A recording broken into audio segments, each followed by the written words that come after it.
Nice. All right, cool. So we're recording.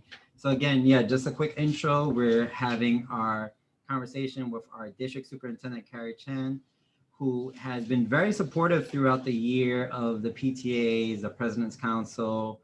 And for those who don't know Carrie is very approachable, available. I don't know how she does it, but we're very lucky to have her as our district superintendent. And so she's going to be speaking with us tonight. We're also joined by Elvis from our District 1 office, who's our family support over at D1's office now. And Elvis has been very supportive throughout the year as well. And of course, we have Ms. Cameron, our principal, on the call tonight, who is going to be supporting during our election portion. Thank you so much, Darlene. And drum roll, I always give her a drum roll whenever I introduce her. We got our parent coordinator, Ashley, joining us tonight. And she also will be supporting us during the election portion of tonight's call. And those are last minute supports, and we really appreciate that. So maybe without further ado, we can jump into our conversation with Carrie. Carrie, go ahead, it's your floor. Thank you. Thank you, Sean. Thank you all for having me. And I want to give a huge shout out to Sean. Sean, you have been such an incredible advocate for all the families in Star, as well as around the community. So your name is out there, Sean. So in terms of like being a super, again, a warrior for our family. So thank you. And I want to give a huge shout out to Dr. Cameron. Dr. Cameron, we did it. Yay. And let's unmute ourselves and say, yay, Dr. Cameron. Woo! Woo! Almost there. One more week. It's been, and I want to give a huge shout out to, one of my loves also, Elvis. Elvis, you have been incredible supporting our families as well with devices and technology to enrollment to, I don't know, everything. So I just want to say thank you, Elvis, as well. And I see Liz, I know you're a parent here, so I won't call you out, so just sit back and enjoy the conversation. And so we will begin. Since we have such a small group, which is fine, I think I'm going to change it up a little bit because in some of our other groups is a little larger. So there has to be some, protocols, but because it's so small, let's just jump right into it. And so as we all know, we've all been talking about obviously either summarizing or reopening, right? And I'm sure there's a lot sort of on our minds as well as questions. I just want to put it out there. There is a lot of questions that, that we are still waiting answers for with you. I'm the same way. So throughout this sort of conversation, I may not have the answers to all of our questions. But really, I'm here to really get some feedback on, though this past year has been super challenging, there was also a lot of lessons learned that really, really worked well with our families and our students. And this is our, Elvis, 18th, right?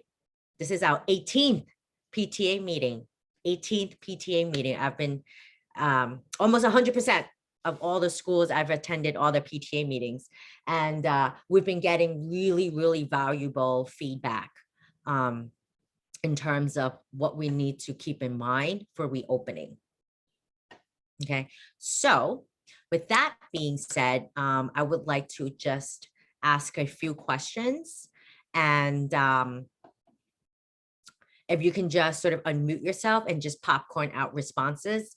And Elvis, if you can just do me a favor once again to take notes, that would be super helpful. Okay, ready, Star family? Okay, so first question. Again, like how I prefaced it before is, this past year we've learned a lot. We know what worked, and we also know what didn't work. So let's focus on what worked well this past year, right? And so I'm going to give you some ideas as to how to sort of think about it. We can think about what worked well in terms of communication, what worked well in terms of online learning, what worked well with programming, right? Because I know Star Academy also had pep rallies, they had office hours, they had small group breakouts. So if you can just maybe think about that in those buckets, that would be great. And I'll give you a few minutes to think about it, and then feel free to popcorn it out.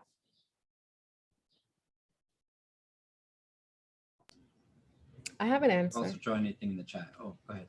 Yeah, so I think when my daughter, she's in first grade, when she was learning remote, what worked was the one-on-one with the teacher, small groups, and then the one-on-one time. Like she really needed that because the online class, there were like between 15 to 17 kids, and it was just a lot at times. So that worked. Thank you, Helen. That's also a very common response and popular response, actually. It's the one-on-one and small group support.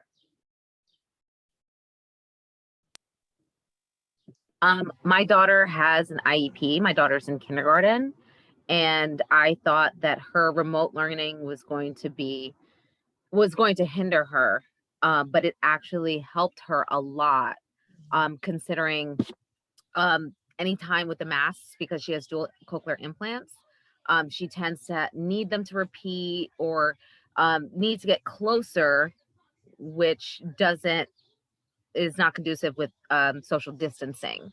So all the months that we did over remote learning really, really helped her advance through her IEP and meet her goals. Great. Thank you so much. Thank you. That's heartwarming. So good to hear. Thank you.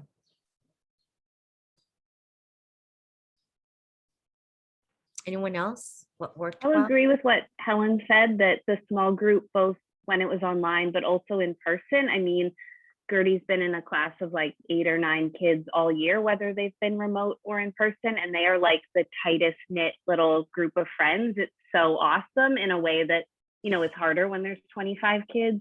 And also every day, whether it was remote or in person, she comes home, like she is like doing great, like reading and math and all that, but like she comes home so psyched about these like joyful, fun things that like today there was a dance party for like 10 minutes and it was just incredible. And so every day, even at home, like it was always just fun happening in the classrooms, which was really needed. Great. Thank you for that. Darlene, you know I love to dance away with the beats. So, you know, please invite me. I was doing that with your pre-K kids when I was supervising your building when you weren't there.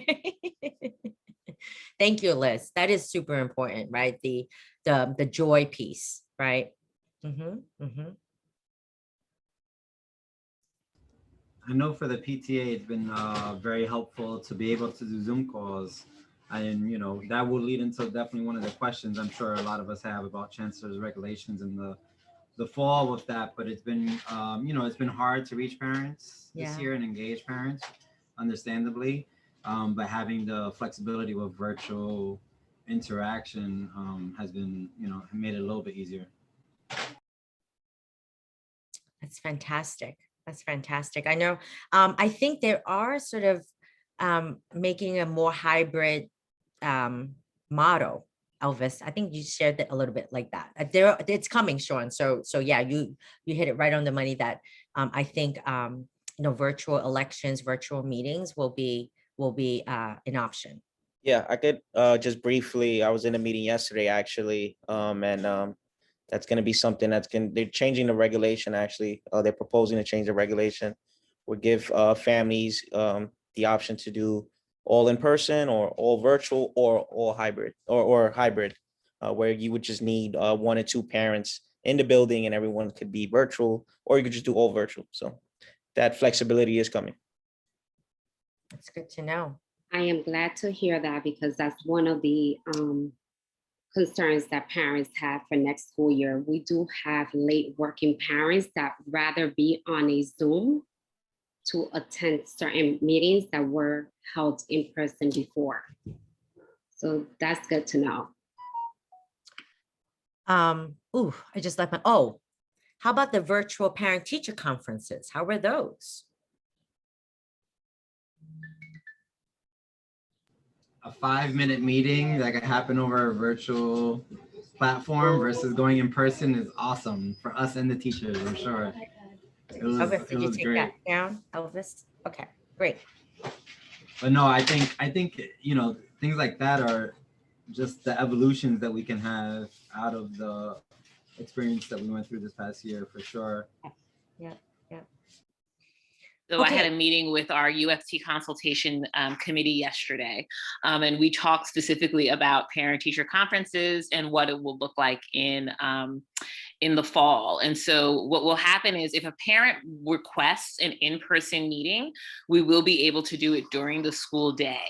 But all parents will have the option of doing their parent-teacher conferences remotely. And so we're very, very excited about that opportunity. And we've always had great participation with parent-teacher conferences, but I can't, it's going to be even better. I mean, we were at like 90%, and so now we can only imagine that we're going to be even higher. So we're really excited about that option. Good job. That's awesome. That's great news. Okay, so I'm still here, and obviously, if other ideas pop up, definitely share it with Sean or with Darlene or with Ashley, and I'm sure they'll relay it back to me. Okay, next question is, now this is, again, I want to preface this, right? This is not a testament of leadership or anything like that, right? Like, obviously there's some challenges. There were many challenges, right? So what were some of the challenges that we need and must keep in mind when we're thinking about reentry?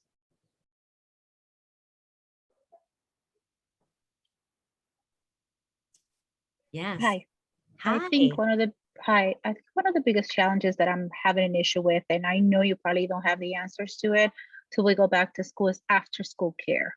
I'm a working parent. I'm at work right now, but I usually work at 5 o'clock and I have to be at work no later than 9. So that's the reason why I kept my daughter not going into school, because there was no way for me to work. I have no one else to take my daughter in the morning or pick her up in the afternoon. So the hours were really impossible for me to be at work and pick up my daughter. It's just not. So that's my biggest concern, childcare. And I know you probably don't have the answer or because I've been communicating with Darlene. I make her crazy all the time. I think I send her a text like every week asking her, do you have any updates? What's going on? Are we going to have math in school? She's always very grateful and very helpful, but my biggest challenges right now, I'm concerned that I might have to move my daughter for another school closer to us, because it's just going to be impossible for me to bring her to school here. Thank you for sharing that. I'm going to take off my superintendent hat right now and just put on be a parent. Like, I can totally relate and connect with you. That was one of my biggest challenges as well, was childcare, when we all pivoted to remote, and we all had to come back to the offices. So it's been super challenging. And what I can say is, Nellie, is that has always been the mayor's priority, was to really help working families get back to work, and be accommodating with the working hours. So that's why summarizing is kind of like the first step, right? From like 8 to 6 p.m. And I live in New Jersey, and just, full transparency, there is nothing like that in New Jersey. My kids are still going to school from 8:30 to 12. Like, there's no full day. They just started full day. They just started every day. There's no aftercare. There's no talk about even aftercare for September. So, it puts things in perspective for me, obviously, because I'm living in a different place. But, just so that that that's a priority. And I'm confident that it will happen. Really, my hunch is it will happen. It's just whether or not it's aligned to the timing of what you need. But I know, actually, eventually it will, but hopefully sooner than better. Like, that's my sort of, response. So we do know that University Settlement has received pretty much a guarantee that they are going to have programming in September. What we're still waiting to hear are the hours that they're going to be able to provide. And so today was really the first day that we got confirmation that we are going to have programming and that we can tell families that we are going to have after school programming. Unfortunately, we're still waiting to hear about the hours, but we know that, everybody knows that, we live in a city where people are working usually until 5 o'clock. And so we need services to last at least until then. And so I can safely say that I'm sure the services will go until 5 o'clock. I think the question will be between the time of 5 o'clock to 6 o'clock and whether or not there'll be enough staffing and funding provided to ensure that additional hour so that parents can actually travel when they leave their job at 5 to get to us by 6 o'clock. And so I can definitely say that we know we'll have University Settlement, we'll have Jewel and Jennifer. We just will confirm the time, hopefully a little bit later towards the end of the month or in July. Will you have other programs? I know in other years you had other programs that came into the school to offer for parents. Like even if it's a paid program, like I'm that desperate, I need to work. So I don't care if it's not something that is provided at no charge, as long as there's other programs that I can at least pay after school for them, because I know it was before, but I don't know, COVID changed everything. So I have no idea if that's going to be possible. So we are going to be meeting with Notes in Motion that has provided paid after school for us. They've usually done pre-K, kindergarten, and first grade, but I think they are definitely willing to expand. It is a paid program, but again, I'm really, really putting all of my money on University Settlement coming back to us. But Notes in Motion, we do anticipate having them back. Again, many of these things, fortunately, are about funding. And so for Notes in Motion, they'll have to have a certain amount of people that are interested to be able to fund the program the whole year, which was a problem we had this year. We didn't have as many people who needed it. And so we had to kind of shut the program down by December. So we'll definitely keep you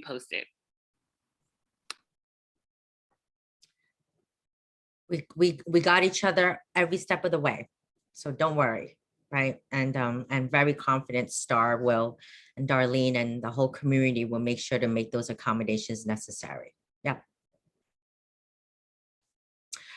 Anyone else want to share another challenge?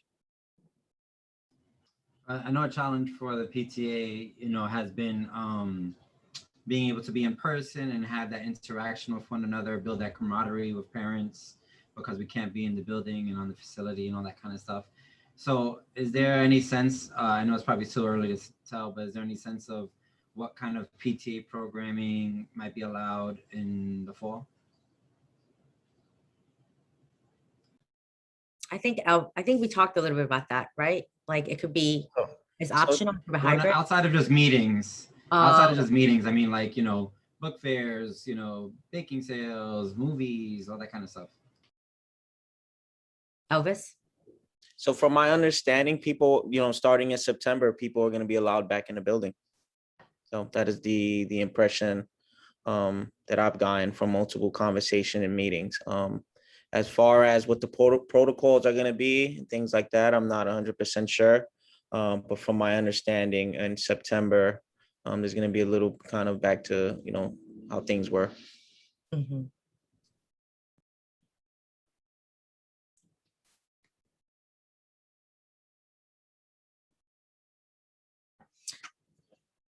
Okay, so obviously, if anything else comes up, we certainly want to address it as well throughout.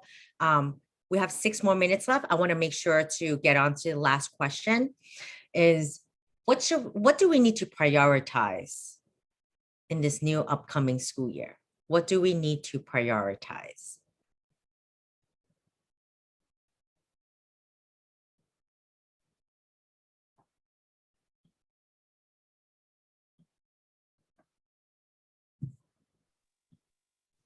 I have a question.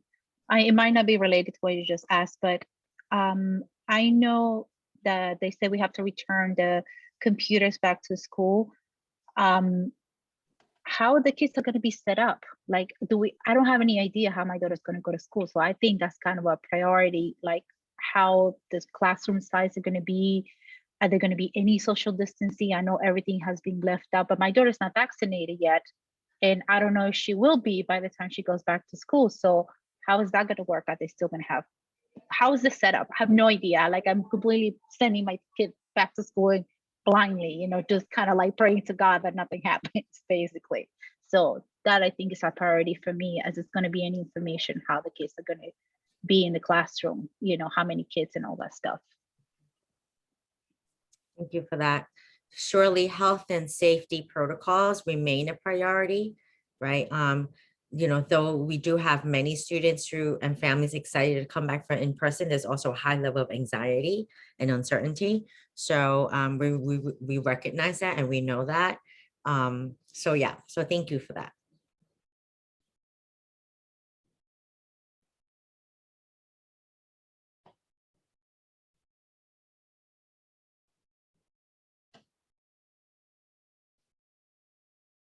What else do we need to focus on? So let's think about our students. Many of them probably have never met each other in person before, or have never met their teachers in person before. Just putting it out there. We also heard a lot from our parents about the need for community building and relationship building, especially, the first couple of weeks or even like the first month, is to really get to know each other, as we all have experienced some form of trauma, right? This pandemic has not just impacted her or him or they, or impacted every single one of us. So, we are going to prioritize social emotional supports for our students, for our families, and for our staff. And so that being said, Ashley, I'm not sure you were there. I think you were there.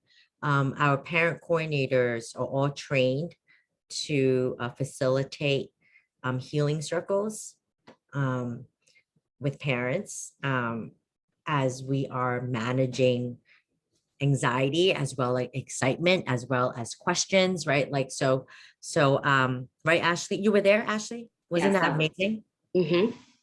They did speak on strategies that we can actually use, and also other programs that can be sent out to our parents to help them heal with the trauma regards to the whole COVID, and how we are going to be able to bring our kids back in safely for September.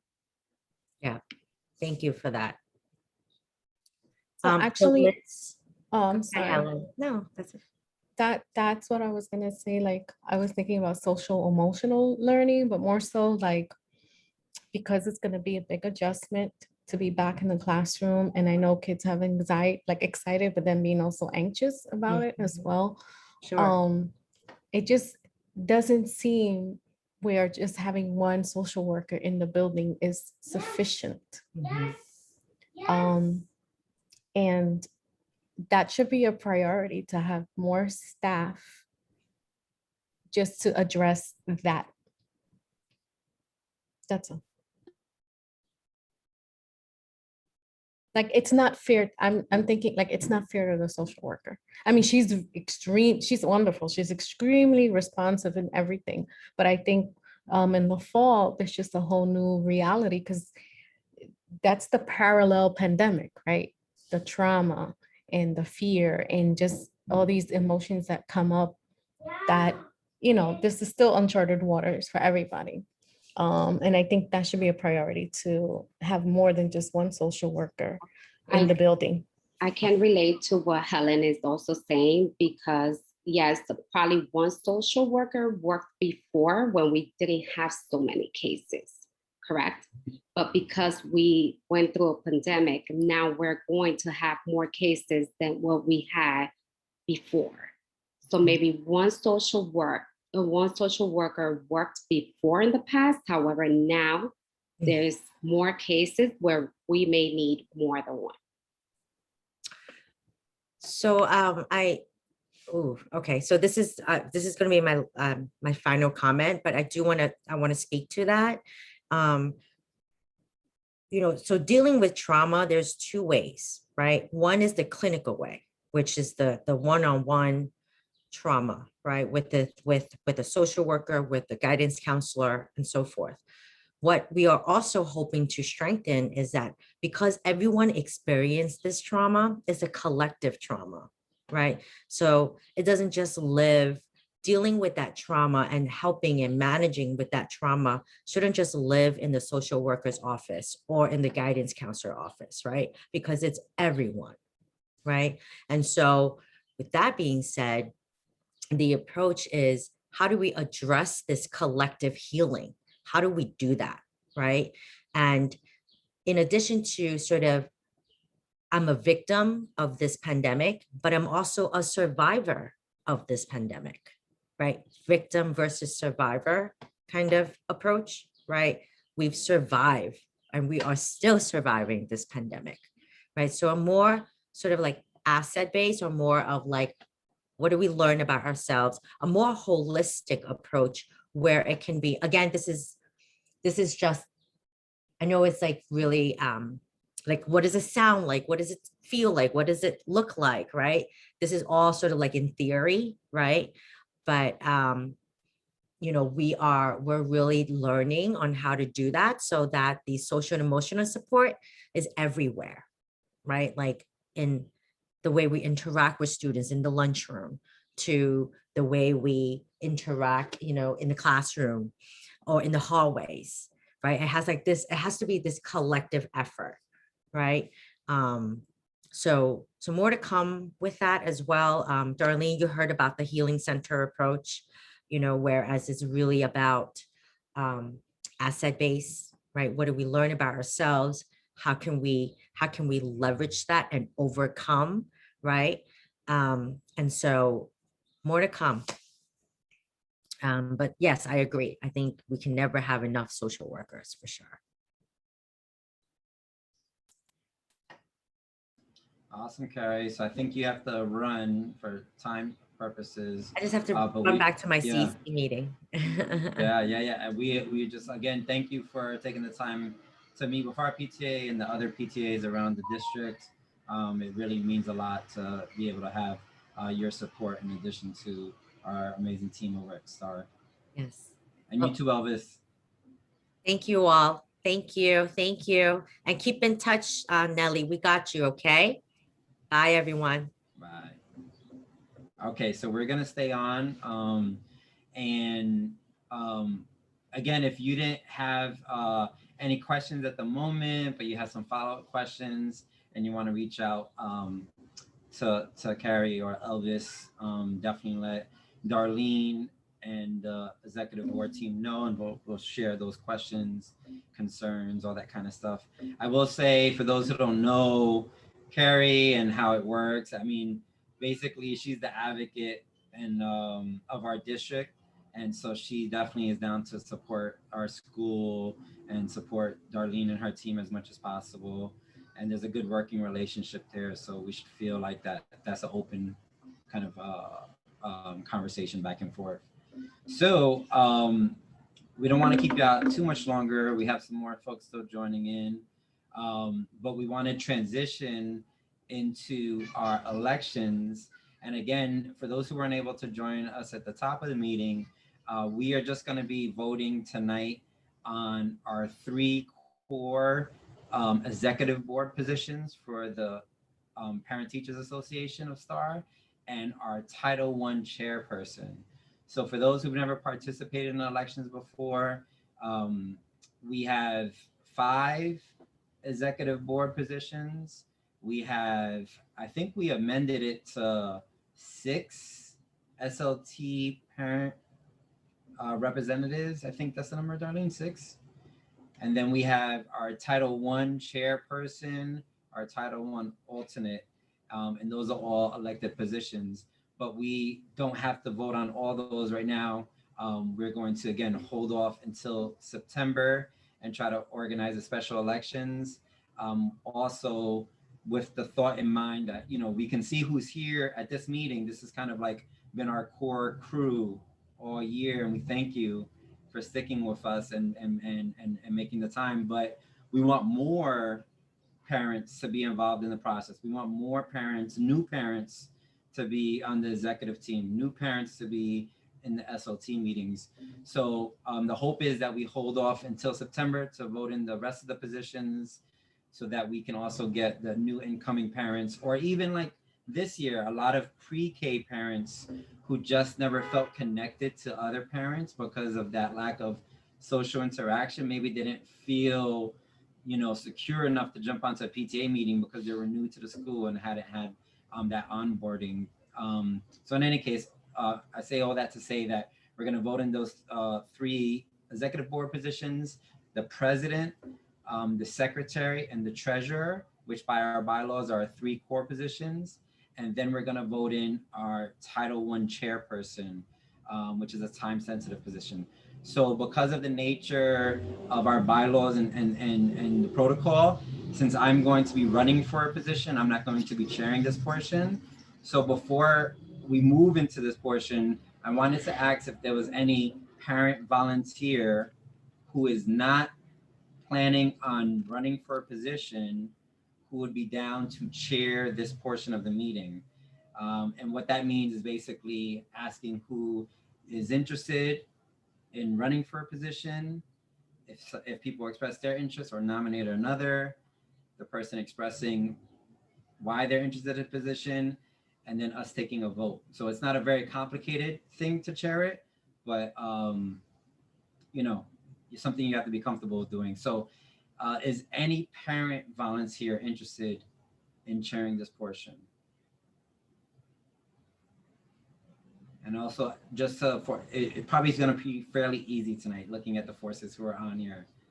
I'm happy to do it because I am not running for anything, so I can do that. Liz, we need you. No, I'm just kidding. Yes. All right. Thank you, Liz. All right. Perfect. Before we start that, can I ask a question? Of course, he's getting. Sorry. Okay. So I actually had a tech question.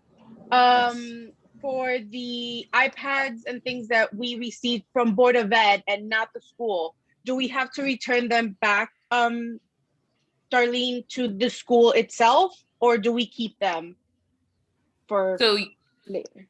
So if you wanted to hold on to it over the summer, you can. We're asking for people to return the devices back to the school because we want to be able to give as many of our kids who are in summer rising a device. So we would probably just ask Adeline to bring her device to school so that she could use it during summer school. Okay, so they will be using the devices in summer rising. That's what we're trying to do, and we're hoping that we're able to get enough devices back to do that. That's our goal. Got it. Okay, got it. Thank you.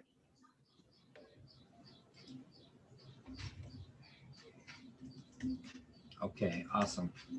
All right. So so Liz, if you could take over this portion, I think the order we're gonna go in is president. Girl, stop acting brand new, looking all shy. President, secretary, treasurer, Title I chair. And Darlene, you never got the poll capabilities, huh? So we need the poll capabilities if there's a contested, if we have to have an actual election. So we'll see if there's a contest, if somebody contests somebody else's nomination. All right, Sean, say that again. President, secretary, Treasurer. I can jump in too, Liz, so Thank you're not alone. Title I chair. Liz, all you have to do is say first up for president, who would like to run for the position? And then you're gonna go on forward with the secretary, you're gonna go on forward with the treasurer, and then the Title I chair. All right, awesome. Okay. All right. Go for it. Here we go. First up is president. Is there anyone who would like to run for president?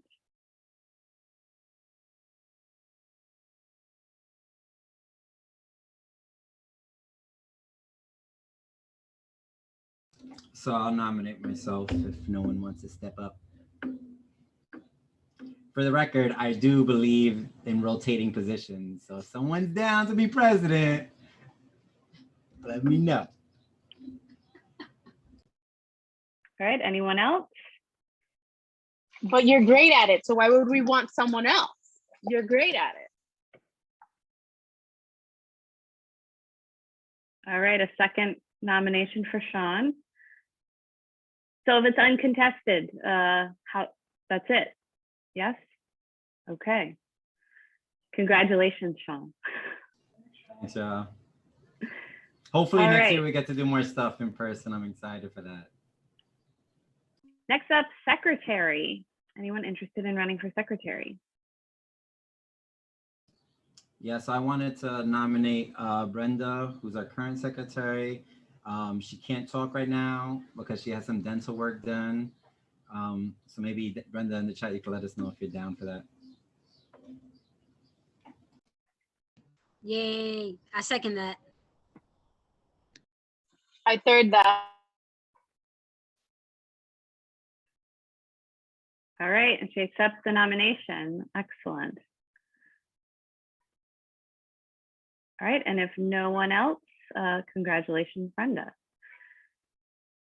All right, next up, we've got treasurer. Anyone interested in running for treasurer this year? I don't know, Helen, if you still want that position. Okay, no, so I'm gonna nominate Chris for treasurer, if you're interested. I nominate Chris. I second you, Jenny. If you need help, we got your back though, so no worries. All right, 3 people nominating Chris here. Anyone else? I'll accept. Chris, do you accept? Excellent. All right, congratulations. And last up, our Title I chair. Anyone interested in running for that? I'm gonna nominate Helen. She's still good in the position. She's gonna do some awesome things next year, so let's get it. I second that as well. I third. Helen, it is. I forfeit. All right, Helen, the thumbs up is an acceptance of the nomination. Awesome. All right, anyone else? All right, congratulations, Helen. Awesome. Thank you so much, Liz. Yay. And thank you for Darlene and Ashley being there for backup. It was like a last minute scramble to figure out what we're going to do with that. But I'm glad that we were able to do it. And, you know, I just want to say before we close tonight, and for those who are watching the recording, the thousands of viewers, that, you know, whether you're in a board position or you're on a committee or you're just attending these PTA meetings, whatever level of involvement you can give is appreciated. And don't ever feel like you are not recognized or like we don't want you or we don't value your input. Like, we all have varying degrees of capabilities in terms of what we can give in terms of time to PTA work. It's all volunteer based. And, you know, so I think it's important for us to remind ourselves that we're all doing this with great intentions and that we need each other and support each other. And yeah, and that going into this new year, hopefully we will and not, you know, not go back to full normalcy, because I don't think we want to go back to full normalcy. We want to go to a new layer of evolution as a society. And I'm hoping in this fall that we are able to do more building in person, but also become creative about the events that we have and the fundraising that we do and the way that we foster social interaction amongst parents, because not only do our children need that social emotional support, we as well need that. And you know, it trickles both ways. So hopefully we can be creative with that this fall.